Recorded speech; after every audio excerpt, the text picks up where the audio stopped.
ऐसे अदम को गुरुदेव भगवान के चरणों की शरणागति प्राप्त हुई तथा श्री जी की अष्टयाम सेवा का सौभाग्य प्राप्त हुआ। श्री गुरुदेव भगवान श्री मुख से कई बार सुना है कि एक सच्चा शरणागत वही है जो अपने गुरुदेव व इष्ट के चरणों के आश्रित पूर्ण रहे, अपना तन मन बुद्धि चित्त गुण दोष अपना सर्वस्व समर्पित करे तथा चिंता ना करे चिंतन। हाँ, देखो इसमें बात ये देखनी है भाई कि समर्पण का तात्पर्य है जैसे तन समर्पित, तो गुरु आज्ञा के अनुसार ही शरीर से क्रिया हो। तस्मात् शास्त्रम प्रमाणमते कार्याकार्यो व्यवस्थितो। गुरु हैं हमारे शास्त्र और गुरु हैं हमारे संतजन। जो संतजन और शास्त्र सम्मत कार्य हैं वही शरीर से हो तो शरीर शरणागत। मन संकल्प करे तो भागवतिक करे, शास्त्र विरुद्ध भोगों का ना करे। वाणी बोले तो शास्त्र सम्मत मृदु हितकर सत्य बोले और स्वयं भगवत चरणारविंद में समर्पित तो तन वांग मनोभीर अमलई सोहम तोय वाश्रिता, ये शरणागति का भाव हुआ। आज हम प्रभु की शरण में हैं। अब हमारे शरीर में दुख सुख जो भी आवे समान भाव से उसे भोग लें। दुख में हम प्रभु को भूले ना, हम कहीं ऐसा न हो शोकित होकर अपने सतमार्ग से विचलित हो जाए। सुख में इतना फूले ना कि अहम आ जाए और हम प्रभु को भूल जाए। सुख और दुख को समान भाव से सह जाए। सुख दुखे समय कृत्वा लाभा लाभो जया जयो।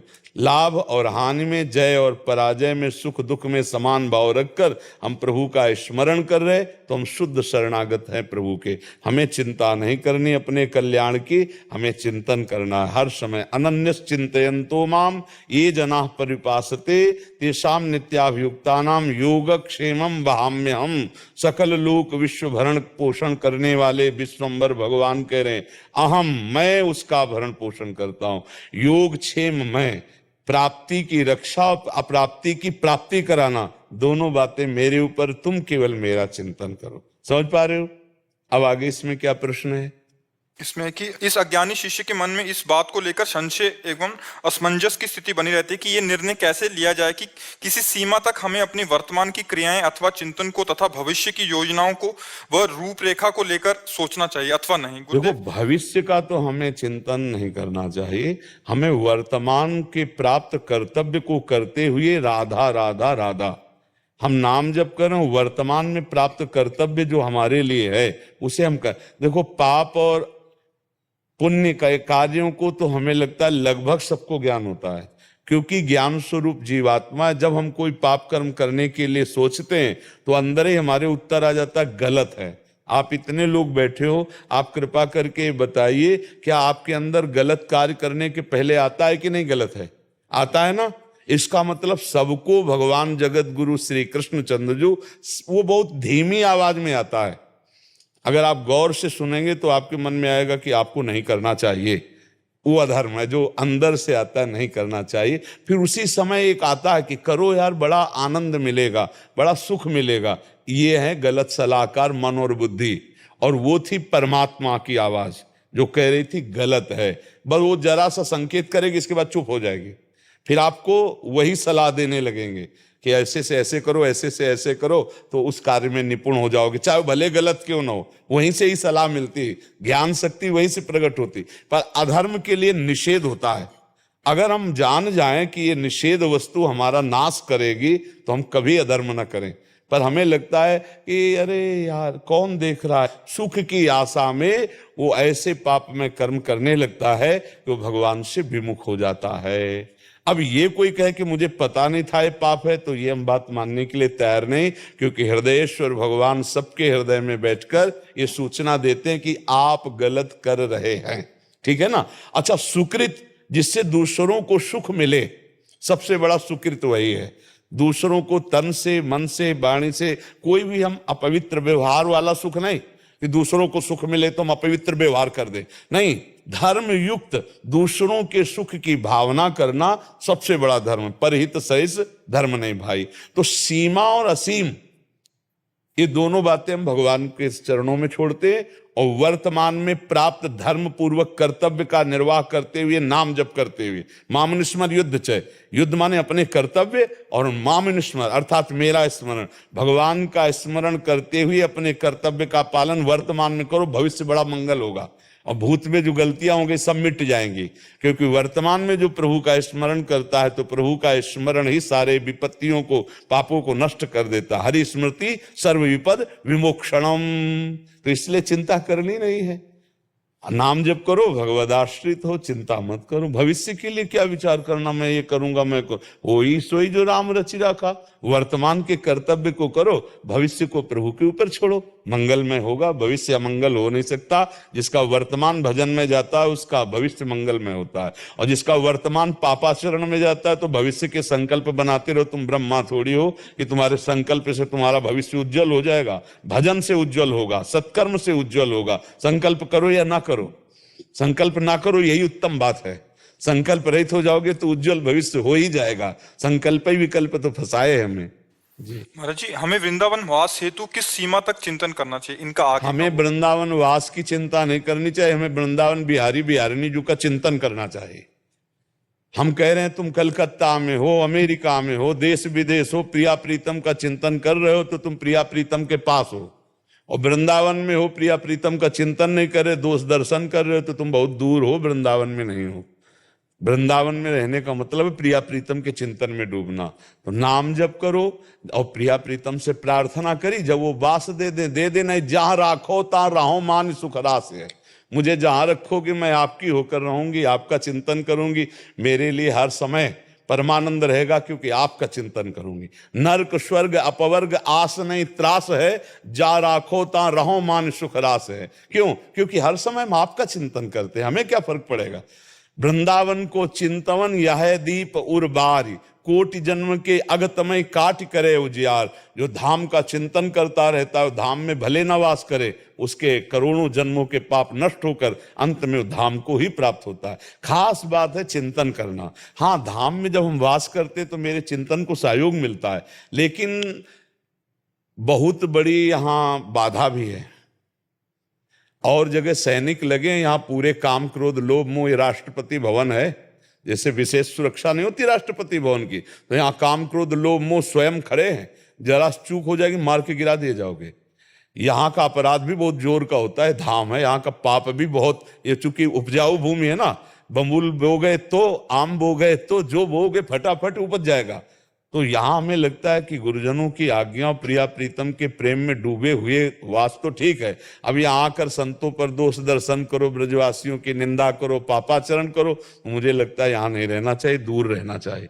दूर से एक आदमी ने प्रश्न किया था, वृंदावन आता हूँ तो दोष दर्शन होता है, बाहर रहता हूँ तो वृंदावन के लिए रोना आता है। तो हम कहा यहाँ मत आना, बाहर ही रहना, क्योंकि वृंदावन के प्रति भाव बना रहना। यही अब ऐसे जैसे आए और आपको दिखाई दे रहे यार यहाँ तो सब वैसे संसारिक जैसा है, तो आपका भाव बिगड़ जाएगा, क्योंकि आपकी दृष्टि ठीक नहीं। धाम के लिए पावन दृष्टि चाहिए, श्रद्धा और विश्वास से भरपूर्ण भागवतिक दृष्टि। अब हमारे अंदर तो त्रिगुणात्मिका माया की दृष्टि है, तो हमें दृष्टि तो त्रिगुणात्मिका माया के दिखाई देंगे, तो धाम का दिखाई नहीं देगा, तो निंदा करने लगोगे। इसलिए मुझे लगता है प्रभु के आश्रित रहकर चिंतन करो, और जहां प्रभु जब जैसे रख रहे हैं उसमें राजी रहो, मांग अंदर करते रहो कि कभी ऐसा हो कि मैं वृंदावन के लायक बनूं और वृंदावन धाम में वास करके प्रिया प्रीतम के लिए रोऊं, प्रिया प्रीतम को मनाऊं। ये मांग रखते रहो, लेकिन हठ मत करो। जब वो चाहेंगे, जैसा चाहेंगे कर देंगे। क्यों, किसका प्रश्न है, समझ पा रहे हैं आप? कोई संशय?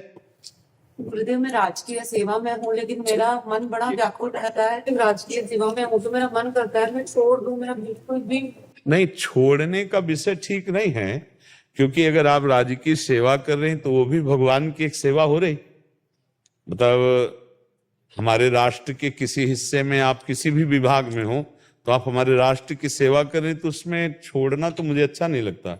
छोड़ने की जरूरत नहीं, भगवत स्मरण करते हुए उसे किया जाए, उससे जो अर्थ मिले परिवार की सेवा में लगाओ, समाज की सेवा में लगाओ, तो दोनों बात हो जाएगी। अंतर से भगवत स्मरण हो रहा, बाहर से सेवा हो रही, तो हानि क्या हो जाएगी? आपको कोई भजन का विपरीत भाव उस विभाग से आता है क्या जहां आप सेवा करते हैं? जैसे स्टाफ वाले लोग बैठते हैं, प्रपंची वार्ता करते हैं, मैं नहीं बैठती तो दम भी अहंकारी बोला जाता है भी। कुछ तो सह लेते हैं, हमको क्या जाता है इसमें, क्या जाता? यही तो हमारी भक्ति की परीक्षा है, ये तो हमारी भक्ति की परिपक्व अवस्था है कि हमको नाटकबाज कहा जाए, दम्भी कहा जाए, पाखंडी कहा जाए और हम उसको सह जाएं और चुपचाप चले, तो क्या परेशानी है? एकांत नहीं मिल पाता, मैं जिसे चाहती देखो एकांत क्या है सखी, अभी बाहर हो इसलिए समझ में नहीं आता। एकांत का मतलब होता है हृदय का प्यार। एकांत कमरे में बैठना एकांत नहीं है, हृदय के प्यार को एकांतिक रखा जाता है। आप कितने लोगों से मिलती मुझे पता नहीं, लेकिन अपने को भगवान सुबह से कितने लोगों से मिलाते। आंख खुलती है, रोड में आ जाते 40-50 और कभी कभी और भी ज्यादा लोग हो जाते, और सबसे आंख मिलाना होता है, क्योंकि वो रात भर खड़े तो एक बार तो आंख मिलाते, सबसे मिलते हैं। देखो अभी तक शुरू ही है, वहां यहाँ, तो इसका मतलब फिर हमारा भजन नहीं होता क्या? हमारा प्रतिपल भजन होता है। इन सब रूपों में मेरे भगवान ही मेरे को दर्शन देते हैं, हम आनंदित रहते नहीं। अगर जरा भी हमारे भाव में त्रुटि हो जाए ना, तो उसी दिन हमें सब बंद कर दे, नौटंकी नाटक नहीं स्वीकार है हमारे भगवान, और उसका हमें फल मिलता है। देखो वाह नौजवान रोड में खड़े घंटों गर्मी में पसीना में जय श्री राधे राधे राधा राधा, ये क्या है? ये हमारे भगवान की हम पर कृपा है कि जो हमारे भारतवासियों, हमारे देशवासियों पर उसका प्रभाव पड़ रहा है। तो हम ये जो सोचे कि हम एकांत कमरे में कहीं बैठकर भजन कर लें, एक उपासक के अंदर वृत्ति होती है, लेकिन सही एकांत कमरा नहीं है, सही एकांत हृदय है। आर्त भाव से प्रभु को पुकारते हुए अपनी सेवा कर रहे हैं, समाज में है। जो आपको दम्भी पाखंडी बोल रहे हैं वो भी मेरा भगवान है, उस पर भी भगवत भाव, तो आप उच्च कोटि की महान भक्ता हो जाएंगी। देखो हर संत को जो सिद्ध पर भगवान के मार्ग में होता है, उसे समाज में भगवान उतारते हैं, और यही उसकी एकांत की भजन की परिपक्व अवस्था होती है कि वो समाज में सफल हो जाए, समाज में सबका कल्याण कर दे। जो माल कमाएगा भजन और तपस्या का, उसको देना पड़ेगा समाज में, चाहे जितना बड़ा सिद्ध हो, तभी वो यहां से जाएगा, और ऐसे नहीं जाने देंगे। आप देख लो उड़िया बाबा, हरि बाबा, बड़े बड़े महापुरुषों को आना पड़ा समाज में, तो भगवान ने आपको तो समाज पहले दे दिया, तो आपको एकांत भागने की जरूरत नहीं, नौकरी छोड़ने की जरूरत नहीं। जो आपको ऐसे शब्दों से संबोधित करें जिससे हृदय दुखता है, उस समय हृदय मत दुखाओ, मुस्कुराओ और कहो हे प्रभु, मैं जानती हूं आप ही बुलवा रहे हो, लेकिन प्रभु मैं आपसे वचन देती हूं कि कभी भी आपसे दुखी होकर आपको नहीं छोड़ूंगी। आप सब में बैठे हो, अभी काम बन जाए, अभी काम बन जाए। हम समझते हैं भगवान किसी मंदिर में है, हम समझते हैं भगवान किसी अलग जगह है, सबके हृदय में भगवान बैठे हैं। तो भी भगवान हमें गाली क्यों देते हैं? क्योंकि हम कमजोर हैं, हमें पक्का बनाने के लिए। जैसे पहलवान का चेला हो ना, ऐसे मारे होकर तो 1000 बार वही मारेगा, क्योंकि वो जानता है मेरा चेला यहां से कमजोर है, अगली जगह पहलवान जब इसको मारेगा तो यहां से डाउन हो जाएगा, तो इतना वो वहां मारेगा कि अगला पहलवान जब मारे तो उसको कोई फर्क ना पड़े। तो हम हरि के चेला हैं, वो जानते हैं कि मान का ये प्रिय हो चुका है, अपमान इसे बुरा लगता है, तो 100 बार अपमान दिलाएंगे और हमको पक्का करेंगे। ये हम आपके लिए नहीं कह रहे, हम लोग ये मार्ग ही चले हैं, इसलिए प्रसन्न मुद्रा में रहिए, और जहां चल रहे हो, जैसे चल रहे हो, ठीक चल रहे हो, आपका विचार भी ठीक है, लेकिन आपको छोड़ना